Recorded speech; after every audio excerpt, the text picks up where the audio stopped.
Welcome back to my YouTube channel world literature. आज जो हम लोग ऐसे डिस्कस करने वाले हैं वो है रैल्फ वाल्डो एमर्सन का ऐसे सेल्फ रिलायंस।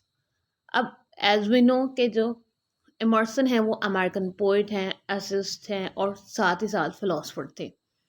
अब ये जो इनका ऐसे है ये इन्होंने वर्ल्ड वॉर 2 के बाद जो लेक्चर्स दिए थे, देन वो लेक्चर्स जो हैं इनके एसेस की सूरत में जो है वो पब्लिश हुए थे। सो इनका जो ऐसे है सेल्फ रिलायंस कम्प्लीटली एक एजुकेशनल और मोटिवेशनल एक ऐसे है। ही मीन्स कि अगर यंगस्टर्स मीन्स कि कोई यंग जनरेशन जो है वो अपने पैशन को फॉलो नहीं करी, या फिर यंग जनरेशन जो है वो बहुत ज़्यादा अपने गोल्स पे फोकस नहीं करी, सो उनके लिए एक बेस्ट एक मोटिवेशनल ऐसे है और इन्होंने इसके अंदर एक डीप मैसेज दिया है। सो हम अपना जो ऐसे है इसको डिस्कस करते हैं। इससे पहले इमर्सन की बायोग्राफी जो है वो डिस्कस हो चुकी है, उसका जो लिंक है वो डिस्क्रिप्शन में मौजूद है। सो अपने ऐसे की बात करते हैं। ये ऐसे इनका जो है वो 1841 के अंदर पब्लिश हुआ था। ऐसेज जो टाइटल है जो ऐसे वो एक कलेक्शन थी, उसमें ये ऐसे सेल्फ रिलायंस जो है वो इनका 1841 के अंदर पब्लिश हुआ था। अभी जो कम्प्लीटली इसके अंदर एक डीप जो कंसर्न है इस ऐसे का वो ये है कि importance of individualism, trust on your self, belief on your self कि you can do everything. Means कि इसके अंदर एक मैसेज दिया गया है कि आप दूसरों की थिंक थॉट्स पर, दूसरों के आइडियाज़ पर डिपेंड नहीं करें। आपकी जो खुद के इंटेलेक्चुअल थॉट्स हैं, आपके जो खुद के जेन्युइन आइडियाज़ हैं वो ज़्यादा इम्पोर्टेंट हैं, वो ज़्यादा अथेंटिक हैं, वो प्रायोरिटी रखते हैं रदर देन सोसाइटी और अदर देन ट्रेडिशनल आइडियाज़। और कि आप उनको फॉलो करने के बजाय जो आपके माइंड में है, आपके जो हार्ट में है, उसको फॉलो करो। इमर्सन ने ये कहा है। फर्दर इमर्सन कहते हैं कि सोसाइटी के और डिफरेंट इंस्टीट्यूशंस के पॉलिटिकल, एजुकेशनल, मोटिवेशनल ईटीसी इनको फॉलो करने के बजाय जो खुद के जो ओपिनियंस हैं उन पे ट्रस्ट करना चाहिए, वो ज़्यादा इम्पोर्टेंट है। फर्दर जो है वो अगर हम लोग इस ऐसे की 3 डिवीजन्स करें तो फर्स्ट डिवीजन बनती है इसकी सेल्फ रिलायंस, कि खुद पर ट्रस्ट, कि आप हैं क्या, आपका इनर सेल्फ क्या है, as a individual, as a independent person आप क्या है, आप के अंदर कितना पोटेंशियल है, आप अपने पोटेंशियल को जानो। सेल्फ रिलायंस के मीन्स कि खुद के पोटेंशियल को जानना rather than depend on others. Next जो पार्ट है उसमें को अगर डिवाइड किया जाए तो सेल्फ रिलायंस एंड इंडिविजुअल, के खुद की जो है वो एज अ इंडिविजुअल एक अलग personality from other peoples. Then कहते हैं सेल्फ रिलायंस एंड सोसाइटी, कि सोसाइटी के जो नॉर्म्स हैं उनको फॉलो करने के बजाय, सोसाइटी के जो अजम्पशंस हैं, सोसाइटी के जो नैरेटिव्स हैं उनको फॉलो करने के बजाय आपकी जो माइंड के खुद की इनर इंटेलेक्चुअल थॉट्स हैं, आइडियाज़ हैं, ओपिनियंस हैं, उनको फॉलो करना चाहिए। फर्दर इसकी एक्सप्लेनेशन में अगर हम लोग जाएं तो इन्होंने काफ़ी तीन एपिग्राफ्स लिए हैं लैटिन से। फर्दर जो हैं वो इमर्सन डिस्कस कर कहते हैं कि to believe that what is true in your private heart is true for all man, that is genius. कि जो आपकी प्राइवेट इनकी जो आपकी थॉट्स हैं, आपके ओपिनियंस हैं, यानी कि जो आपको इनर सेल्फ लगता है ना कि बिल्कुल ये बात ट्रू है, वही ट्रू होता है रदर देन कि अगर किसी ने कहा है कि ये बात सच है उस पर बिलीव करने के बजाय जो आपकी खुद इंटेलेक्ट कहता है वही जेन्युइन होता है, वही जीनियस चीज़ होती है। टोटली सेल्फ रिलायंस मैसेज है इसके अंदर। फर्दर कहते हैं let a man then know his worth and keep things under his feet. यहाँ पे टोटली मटेरियलिस्टिक ना होने का मैसेज है कि एक इंसान को चाहिए कि वो मटेरियलिस्टिक ना हो, वर्ल्डली थिंग्स के बारे में ना सोचे।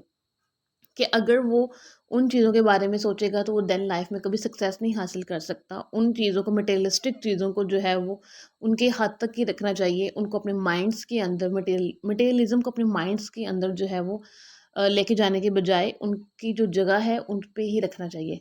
मटेरियलिस्टिक नहीं होना चाहिए इंसान को। यहाँ पे भी सेल्फ रिलायंस का टोटली मैसेज दिया जाता है।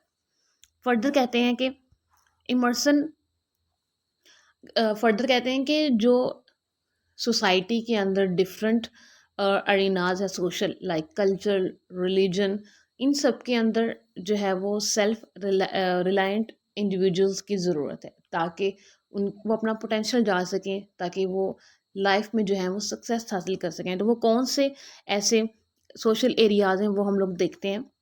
फर्स्ट जो है, कहते हैं कि रिलीजन के अंदर जो है वो सेल्फ रिलायंट इंडिविजुअल्स की कमी है, तो उसके अंदर जो है वो सेल्फ रिलायंट जो इंडिविजुअल्स हैं वो होने चाहिए। ऑब्वियस रिलीजन जो है उसमें क्रिएटिविटी नहीं है। देन कल्चर, कहते हैं कि कल्चर जो है वो डीवैल्यू करता है किसी भी इंडिविजुअलिज्म को। और कल्चर कैसे डीवैल्यू करता है, मीन्स कि डिफरेंट कल्चर्स के लोग एक दूसरे को डिफरेंट एंगल से देखते हैं कि ये कल्चर सुपीरियर है, ये कल्चर इन्फीरियर है। लाइक ब्लैक्स वाइट्स का कॉम्बिनेशन आ जाता है बहुत ज़्यादा। देन फर्दर कहते हैं कि आर्ट्स, जो कि आर्ट सिर्फ हमें इमिटेट करना सिखाता है। सोसाइटी, जो कि सोसाइटी जो है वो सिर्फ उस चीज़ को वैल्यू करती है जो कि प्रोग्रेस होती है, वो नेगेटिव वे में प्रोग्रेस हो रही हो, पॉजिटिव में वे में प्रोग्रेस हो रही हो, चाहे वो कॉपी करके किसी को प्रोग्रेस की जाओ, सोसाइटी उस चीज़ को वैल्यू करती है कि प्रोग्रेस तो हो रही है। सो इन सब चीज़ों में सेल्फ रिलायंट इंडिविजुअल्स की ज़रूरत है इन फील्ड्स के अंदर, अकॉर्डिंग टू इमर्सन। फर्दर कहते हैं, इमर्सन जन सेल्फ रिलायंस ऐसे को अपने को कंक्लूड करते हैं by urging his readers insist on your self, never imitate. Means कि किसी से इंस्पायर होने के बजाय जो है वो सिर्फ और सिर्फ खुद पे फोकस करना चाहिए, खुद की पर्सनैलिटी पे, खुद पे ट्रस्ट करना चाहिए, खुद के पैशंस पे, खुद के गोल्स के, खुद के आइडियाज़ पे। कि अगर हम किसी का टैलेंट या किसी का आइडिया ले भी लिखते हैं, तो हम उसकी हाफ पोसेशन में, के हम उसके आधे मालिक होते हैं। इमर्सन कहते हैं कि पूरा मालिक तो वही है जिसका आइडिया था, जिसका टैलेंट था। हम लोग जितनी मेहनत वो आधा पोसेशन लेने में कर रहे हैं, हाफ पोसेशन किसी चीज़ की लेने में कर रहे हैं, तो उससे बेहतर है कि हम अपना जेन्युइन कोई आइडिया लाएं, कोई जेन्युइन पर्पस, कोई गोल ऐसा लाएं, ताकि हमें जो है वो प्रॉपर जो है वो खुद का गिफ्ट मिल सके, और हम उसको टाइम लगे उसको डेवलप करने में, देन हमें पता हो कि हमने ये एफर्ट्स की थी, हमने ये अचीव किया है। तो टोटली एक मोटिवेशनल एक थिंग है इसके अंदर। मीन के यंगस्टर्स, और जो उनकी जिस टाइम पे इमर्सन थे, उस टाइम आफ्टर वर्ल्ड वॉर 2 जो चल रहा था सिनेरियो, तो उस टाइम इन चीज़ों की काफ़ी ज़्यादा ज़रूरत थी, तो उन्होंने ये लेक्चर्स अपने तब दिए थे। फर्दर अगर हम लोग सेल्फ रिलायंस ऐसे को कुछ की पॉइंट्स में समराइज़ करें, कि अगर की फैक्ट्स या की पॉइंट्स के इन 2 to 3 लाइन अगर समराइज़ करें, तो क्या बनता है कि जो इमर्सन का पर्पस था इस ऐसे को लिखने का, वो ये था कि वो अपने जो रीडर्स हैं उनको आज दे सकें, उनको मोटिवेट कर सकें कि खुद की जो विल है उस पर ट्रस्ट करें, खुद के जो माइंड, खुद का जो हार्ट, जो आपको सजेशंस देता है उनको फॉलो करें, रदर देन सोसाइटी और समथिंग एल्स और समवन एल्स आइडियाज़।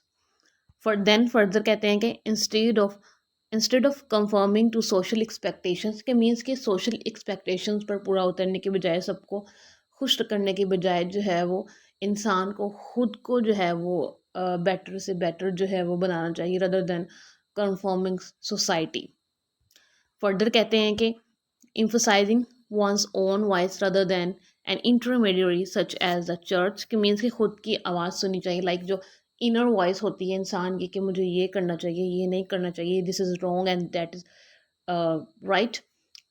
तो इसके बाद फर्दर कहते हैं कि जो ट्रेडिशनल थॉट्स हैं, ट्रेडिशनल आइडियाज़ हैं, नैरेटिव्स हैं, या फिर चर्च, और ऑब्वियसली उस टाइम पे वहाँ पे चर्च था, तो उसकी वो सुना जाता था, तो कहते हैं कि उसकी आवाज़ सुनने के बजाय जो अपनी इनर सेल्फ है उसको सुनना चाहिए।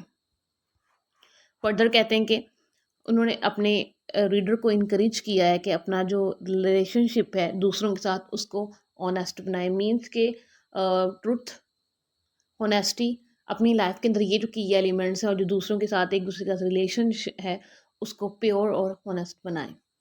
फर्दर ये था हमारा ओवरऑल लेक्चर। आई होप कि आपको इसकी अच्छे से समझ आ गई होगी। Thanks for watching my video. Channel को सब्सक्राइब, लाइक और शेयर कर दीजिएगा।